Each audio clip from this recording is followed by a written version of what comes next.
ಬೆಂಗಳೂರು ಕುಂದಾಪುರ ಮಧ್ಯೆ ಪ್ರಯಾಣಿಸುತ್ತಿದ್ದ ಖಾಸಗಿ ಬಸ್ ಚಾಲಕನೊಬ್ಬ ನಡುರಸ್ತೆಯಲ್ಲಿ ಬಸ್ ನಿಲ್ಲಿಸಿ ಟೈಟ್ ಆಗಿ ಬಿದ್ದ ಘಟನೆ. ಇದರ ವಿಡಿಯೋ ಒಂದು ಸಾಮಾಜಿಕ ಜಾಲತಾಣದಲ್ಲಿ ವೈರಲ್ ಆಗಿದೆ. ಉಡುಪಿಯ ಮೂಲದ್ದೆನ್ನಲಾದ ಭಾರತಿ ಎನ್ನುವ ಹೆಸರಿನ ಬಸ್ನ ಚಾಲಕನೇ ಕುಡಿದು ಅಮಲೇರಿಸಿಕೊಂಡು ರಸ್ತೆ ಮಧ್ಯೆ ಬಿದ್ದು ಒದ್ದಾಡಿದ್ದಾನೆ.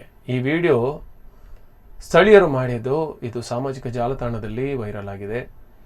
ಮೊದಲೇ ಕುಡಿದು ಚಾಲನೆ ಮಾಡಿಕೊಂಡು ಬಂದಿದ್ದ ಚಾಲಕ ಬಸ್ಸನ್ನು ಮಧ್ಯರಾತ್ರಿ ರಸ್ತೆ ಮಧ್ಯೆ ವಿರಾಮಕ್ಕೆಂದು ನಿಲ್ಲಿಸಿದ್ದಾನೆ. ಈ ಸಂದರ್ಭ ಮತ್ತೆ ಕುಡಿದಿದ್ದು ದೇಹದ ನಿಯಂತ್ರಣ ಕಳೆದುಕೊಂಡಿದ್ದಾನೆ ಎನ್ನಲಾಗಿದೆ. ಶಕ್ತಿನೇ ಇಲ್ಲ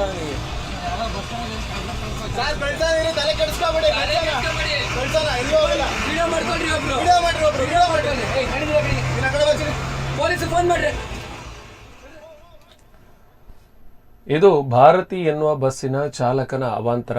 ಆದರೆ ಮೇಲ್ನೋಟಕ್ಕೆ ಇದನ್ನ ಬೆಂಗಳೂರಿನಿಂದ ಕುಂದಾಪುರಕ್ಕೆ ಬರ್ತಿದ್ದ ಬಸ್ಸು ಅಂತ ತಿಳಿದು ಬಂದಿದೆ. ಆದರೆ ನಿಖರವಾಗಿ ಇನ್ನೂ ಮಾಹಿತಿ ಲಭ್ಯವಾಗಿಲ್ಲ.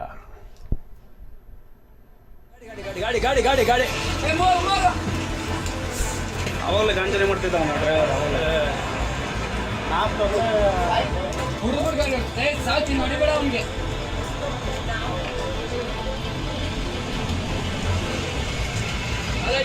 ಬಸ್ಗೆ ಹೆಂಗ ನನ್ನ ಕಳಿಸ್ತಾನೆ. ಮಕ್ಕಳು ಮರಿ ಎಲ್ಲ